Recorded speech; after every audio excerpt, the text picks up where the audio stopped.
Kisumu port is going actually to transform this region, especially now with the coming up of SGR.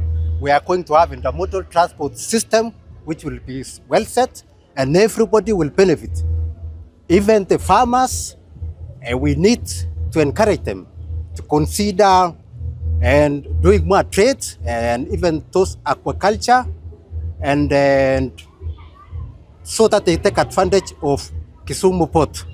And considering the infrastructure and infrastructural works which are ongoing, we know that we are going to attract more investment, we are going to attract more vessels, and also the regional partners will be in a position to use our port, and especially as a transit point and intermodal system. Aware that once these landing sites are through, and people will be able to trade, especially in fishing.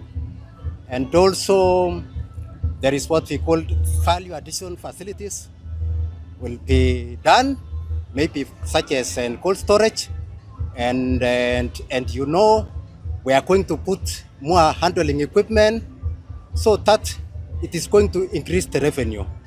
We are going to develop in such a way that there are facilities. Even also we are going to have a ferry operating along the routes, along the regional county areas. So as a result of that, we are going and to you see how it's going to impact as far as tourism is concerned also.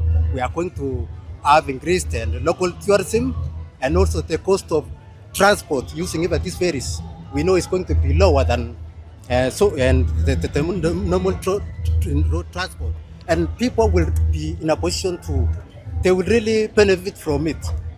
And generally it is going to transform the region, not only Kisumu, but regional counties as well.